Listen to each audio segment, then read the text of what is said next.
Boa noite, como é que vocês estão? Vamos dar continuidade aqui ao nosso percurso de inclusão e diversidade. Nas últimas aulas a gente começou a ver essa unidade sobre gênero. A gente aprendeu um pouco mais sobre os seus conceitos e de que maneira que a gente pode compreendê-los e diferenciá-los.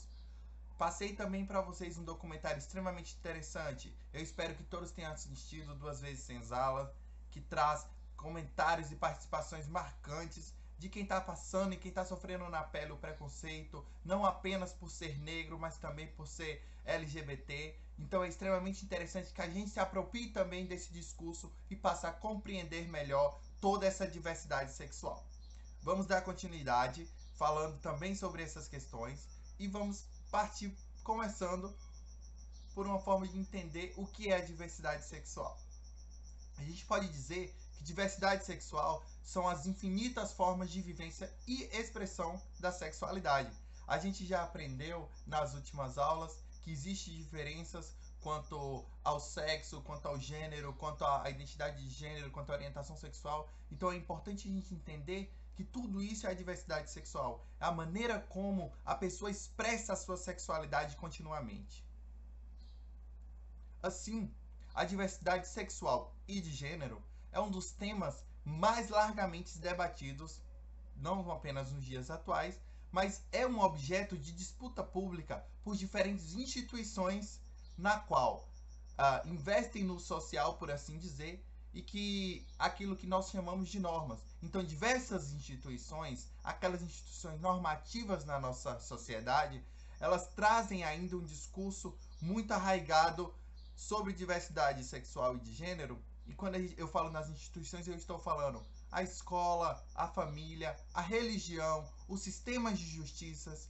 Então, eles trazem dentro dessas normas em que eles estabelecem e estão muito preocupados com duas coisas. A norma da heterossexualidade, ou seja, socialmente querem que todos nós desejamos afetiva e eroticamente pessoas de sexo e gêneros diferentes do nosso. Então a gente tem aí a norma da heterossexualidade que é partilhada socialmente.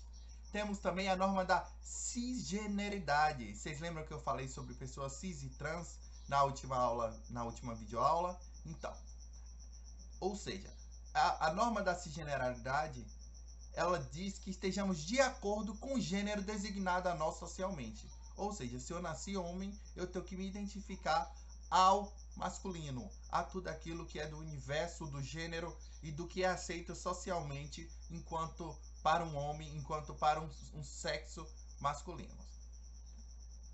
Por que a gente precisa falar sobre isso? Porque a gente precisa compreender que essa diversidade existe e que ela está aí continuamente buscando o seu espaço por aceitação. Principalmente quando a gente pensa nas questões de preconceito e discriminação, como a gente vai ver mais à frente na aula, certo? Mas vamos lá. A sexualidade humana, ela é formada por uma múltipla combinação de fatores biológicos, psicológicos e sociais. Então, dessa forma, existem três elementos básicos aí quando a gente fala sobre a sexualidade. E que a gente já viu também, mas eu acho bacana estar novamente enfatizando para vocês. Nós temos o sexo biológico, a orientação sexual e a identidade de gênero. Então, de forma bem mais simplificada, eu quero trazer para vocês aqui, em forma de glossário, dizendo o que quer dizer cada um desses termos, porque isso tem que ficar internalizado em vocês. Até porque a apropriação do discurso nos ajuda a levar isso à frente e a garantir tudo aquilo que a gente vem discutindo quando a gente fala de garantia de direitos, certo? Então vamos lá. O sexo biológico nada mais é do que um conjunto de informações cromossômicas, os órgãos genitais, as capacidades reprodutivas e características fisiológicas secundárias que distinguem machos e fêmeas. Então, biologicamente, macho e fêmea possuem características que lhes são próprias e que permitem fazer essa distinção, certo? A orientação sexual é a atração afetiva e ou sexual que uma pessoa sente involuntariamente pela outra. A orientação sexual, ela varia desde a homossexualidade exclusiva até a heterossexualidade exclusiva, passando pelas diversas formas de bissexualidade e entre outras N formas de se vivenciar o amor ou sexo que a gente tem visto continuamente, principalmente no século XXI. Já a identidade de gênero é a percepção íntima que uma pessoa tem de si, como sendo do gênero masculino, feminino ou alguma combinação dos dois, independente de sexo biológico. Então, a gente precisa ter em mente esses três conceitos, porque nos ajudam quando a gente vem para essa discussão de diversidade sexual. Então, sexo biológico, orientação sexual e identidade de gênero. Vamos lá? Coisas que são importantes, até porque a gente precisa afinar o nosso discurso, a maneira como a gente fala algumas coisas, para evitar que sejamos mal compreendidos ou até mesmo para levar informação a quem não tenha esse tipo de conhecimento, certo? Então, primeira coisa, é importante a gente se atentar à maneira e à nomenclatura a ser utilizada. A gente não utiliza a expressão opção sexual por não se tratar de uma escolha. Como eu falei anteriormente, fala-se de um desejo, de um afeto que ocorre involuntariamente. Se é involuntário, a gente não passa pela via da escolha, pela via da opção. Então, o termo correto é orientação sexual, não opção sexual. Continuando, não se utiliza mais a expressão homossexualismo, pois nesse caso, o sufixo ismo denota doença, e a homossexualidade não é considerada uma patologia pela Organização Mundial da Saúde, a OMS, desde 1990. É há pouco tempo, mas isso já mudou. Então a gente precisa levar à frente a nova forma de falar, que é homossexualidade, não homossexualismo. É importante dizer que o CID, a Classificação Internacional de Doenças, declarou que a homossexualidade não constitui doença, nem distúrbio, nem perversão. Nesse sentido, a gente continua, e eu quero falar para vocês aqui que sexo é biológico, gênero é construção social. Se a gente parte dessa noção de que estamos imersos numa sociedade e vamos aprendendo com os outros que vão passando para a gente determinadas situações, o sexo biológico que nos determina enquanto caracteres reprodutivos, enquanto caracteres corporais e físicos, a gente vê o gênero enquanto construção social, porque aqui a gente fala de um papel de gênero, um papel que é desempenhado na sociedade. E dentro desse papel a gente tem um comportamento social culturalmente determinado e historicamente circunscrito. Sim, então já se tem uma noção e o que se espera de homens e mulheres na formação desse sujeito. Nós temos um comportamento masculino e um comportamento feminino. Então, quando a gente pensa neles, a gente já tem os estereótipos que nos mostram o que seria apropriado socialmente para cada uma dessas construções. No entanto, a gente vai vendo que diante da diversidade sexual, diante da diversidade de gênero, da diversidade de seres, existe um leque muito maior e uma forma muito maior de ser no mundo do que apenas aquilo que é culturalmente aceito e imposto pela sociedade. Uma coisa importante que eu quero trazer para vocês é a questão de nome social. O nome social, ele é o prenome adotado pela pessoa travesti ou transexual. Na última aula eu falei para vocês a diferença de cada um desses, né? Caso tenha alguma dúvida, podem estar revisitando a última videoaula que tem todos esses conceitos explicitados, certo? Então, esse nome social corresponde à forma pela qual a pessoa se reconhece, pela qual ela se identifica, pela qual ela é reconhecida e denominada na sua sociedade. Então a gente precisa aprender também a respeitar o nome social das pessoas, porque nem sempre aquilo que está na sua identidade, que está no seu registro, é a maneira pela qual ela se identifica. E a gente precisa estar atento a essas situações para evitar determinados constrangimentos para com essa população, certo? Eu vou passar um vídeo para vocês agora e o que é que podemos pensar sobre esse vídeo, certo? Um grupo de cientistas colocou 5 macacos numa jaula. No centro puseram uma escada e sobre ela um cacho de bananas. Quando um macaco subia a escada para apanhar as bananas, os cientistas lançavam um jato de água fria nos que estavam no chão.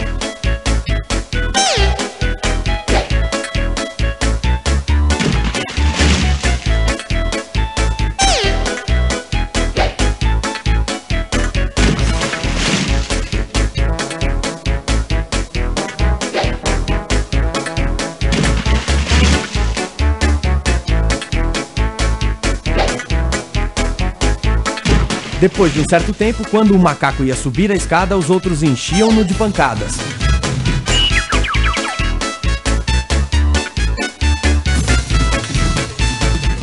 Passado mais algum tempo, nenhum macaco subia mais a escada, apesar da tentação das bananas. Então, os cientistas substituíram um dos macacos. A primeira coisa que ele fez foi subir a escada, sendo rapidamente retirado e surrado pelos outros. Depois de algumas surras, o novo integrante do grupo não mais subia a escada. Um segundo foi substituído e o mesmo ocorreu, tendo o primeiro substituto participado com entusiasmo da surra ao novato.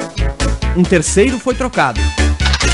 Um quarto e, finalmente, o último dos veteranos foi substituído. Os cientistas ficaram então com um grupo de 5 macacos, que mesmo nunca tendo tomado um banho frio, continuavam batendo naquele que tentasse chegar às bananas. Se fosse possível perguntar a algum deles por que batiam em quem tentasse subir a escada, com certeza a resposta seria: não sei, as coisas sempre foram assim por aqui. Você não deve perder a oportunidade de passar essa história para seus companheiros da empresa, para que, vez por outra, questionem-se por que estão batendo. Vídeo massa, né?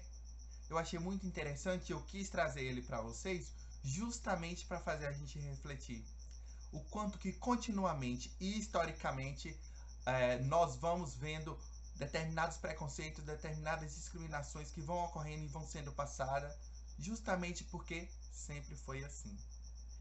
Ainda que tenham percursos que levem a população até aquele momento ou não,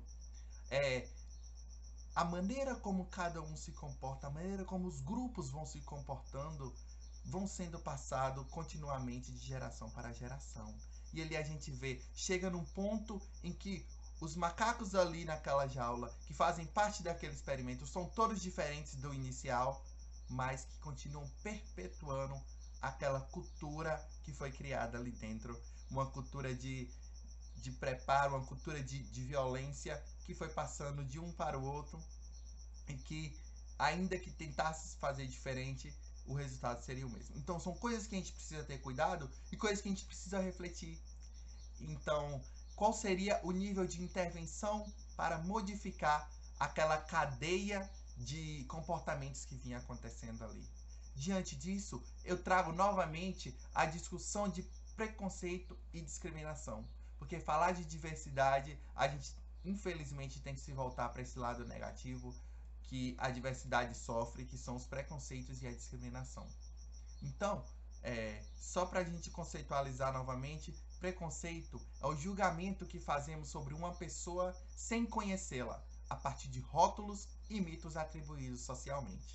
Então, se em vez de se espancarem como os macaquinhos fazem, eles adotavam a noção de que o preconceito sobre determinado macaco que fosse diferente a eles e aquilo fosse passado continuamente, a gente veria na prática justamente isso acontecendo. Já a discriminação acontece a partir do preconceito, então eles andam juntas. Quando são tomadas atitudes diferenciadas e negativas, aí é que eu coloco com pessoas LGBTs, como agressões verbais, físicas, exclusões do convívio familiar e social, discriminações institucionais e entre N outras formas de discriminação que tem aí. Por que é que eu estou trazendo esse discurso, professor?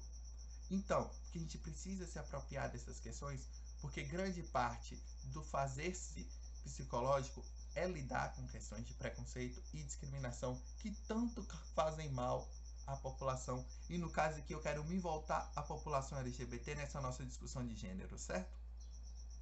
Existe um preconceito contra a população LGBT que surge dos mitos construídos culturalmente a respeito da homossexualidade, da transexualidade e da transvestilidade.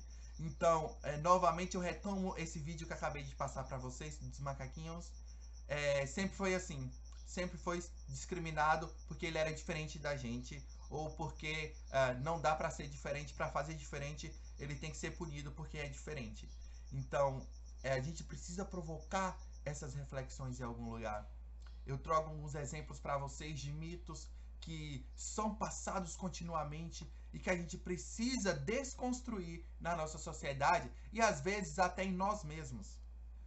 O mito, por exemplo, como a homossexualidade é uma doença. Eu falei há pouco que não, porque eu falei pela forma da nomenclatura para vocês. Mas isso ainda é um mito que ainda é muito passado, que algumas pessoas, em alguns grupos sociais, levam à frente esse tipo de discurso.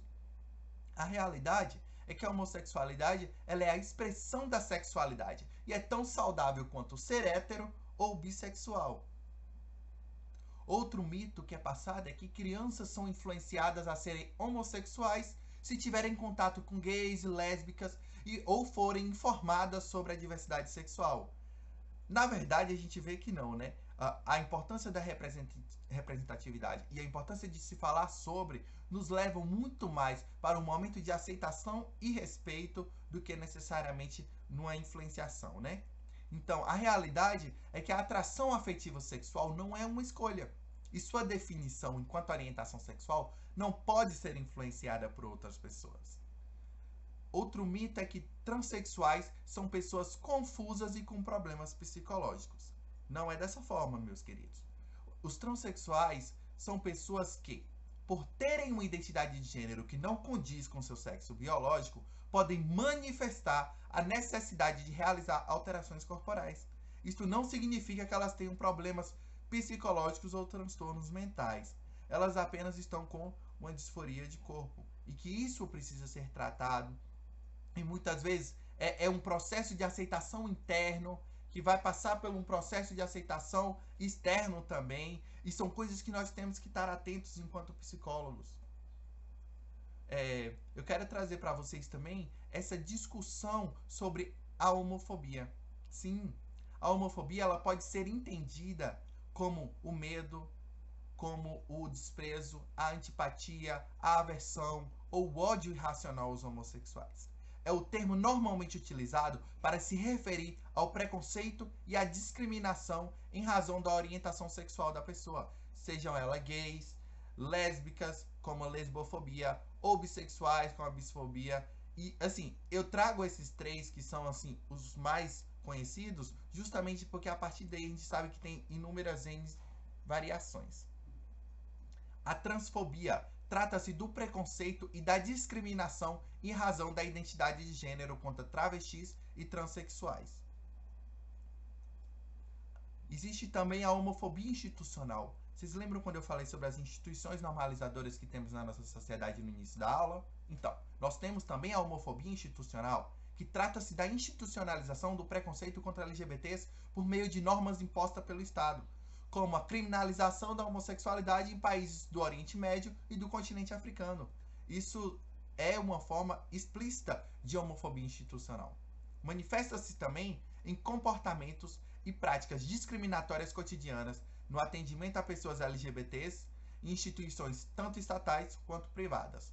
Então, ela ocorre. Diante disso, nós precisamos falar também sobre as questões de direito. Como a gente já viu, todo mundo tem direito a ter direitos, certo? Então, pela Declaração, né, Universal dos Direitos Humanos, a gente vê que ela reconhece que cada indivíduo tem direito à liberdade e à dignidade.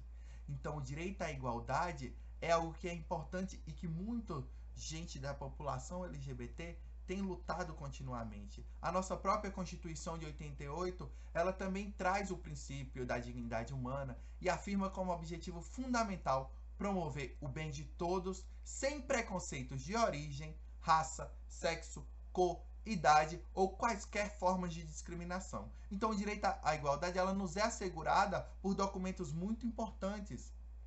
Nós temos também o direito à diferença, que é aquilo que permite que diferentes condições, tais como orientação sexual, identidade de gênero, sejam respeitadas perante a lei.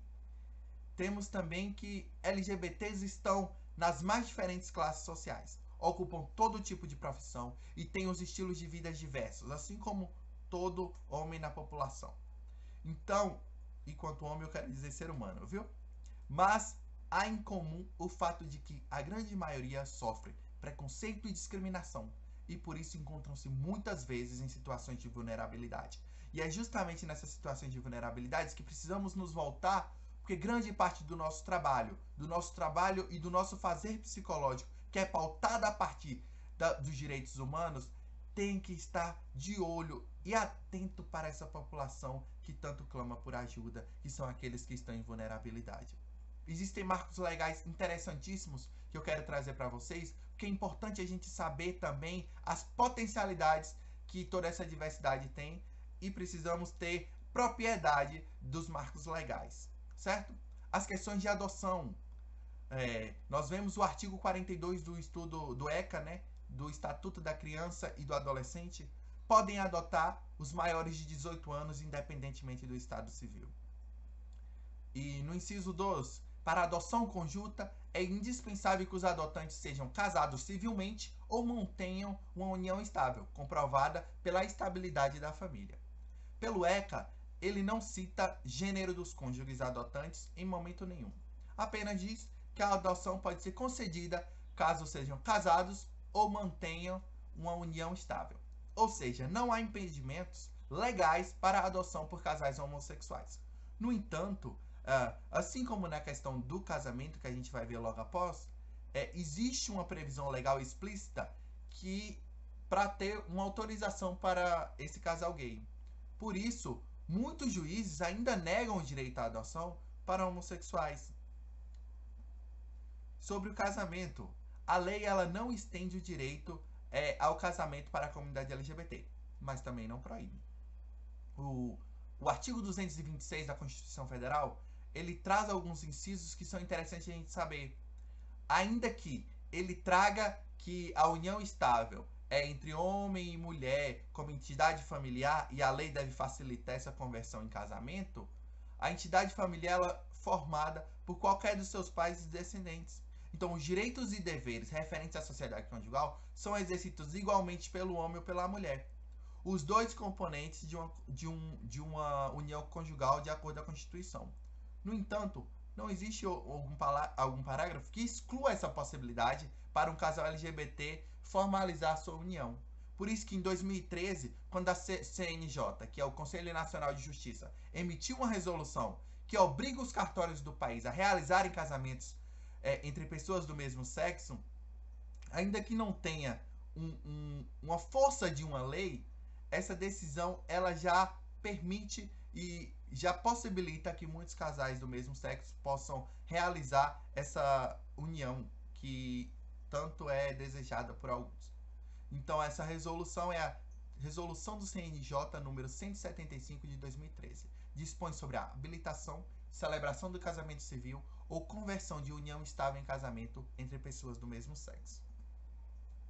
A homofobia é crime. Sim, o STJ, o Supremo Tribunal Federal, ele determinou em 13 de junho de 2019, extremamente recente, não tem nem um ano, que a discriminação por orientação sexual ou identidade de gênero passe a ser considerada crime. Isso foi englobado pela lei do racismo, mas não deixa de ser um avanço. Então, qualquer ato que induza ou incite a discriminação contra homossexuais e transexuais é crime de racismo, sendo inafiançável e imprescritível, com pena de reclusão de até 5 anos ou multa. Nós precisamos saber dessas questões porque vão ter momentos que vamos ser cobrados a falar e a compreender toda essa diversidade de gênero que nós temos. Eu resolvi começar por essa questão justamente pela quantidade de casos de preconceito e discriminação que a gente tem visto continuamente. E também pela possibilidade de pacientes que podem chegar até nós com problemas relacionados à LGBTfobia ou com a própria discriminação institucional por ser questão de aceitação. E a gente precisa compreender e entender essas questões de gênero também, certo? Vou deixar um vídeo para fechar que eu achei super interessante, é bem engraçadinho, mas traz de forma muito simples a compreensão de toda essa diversidade sexual, certo? Obrigado pela atenção de vocês, a gente vai ficar por aqui. Acompanhe o vídeo até o final e a gente se vê na próxima. Obrigado, fiquem bem. Beijos, amadinhos. Gosto? Ah, tem gosto pra tudo. Tem gente que gosta de gordo, magro, ruivo, loiro, colorido, careca, topetudo, negro, branquelo, índio, latino, oriental, alto, baixo, com pelo, até... Ai! Uns também sozinhos, outros preferem de parzinho.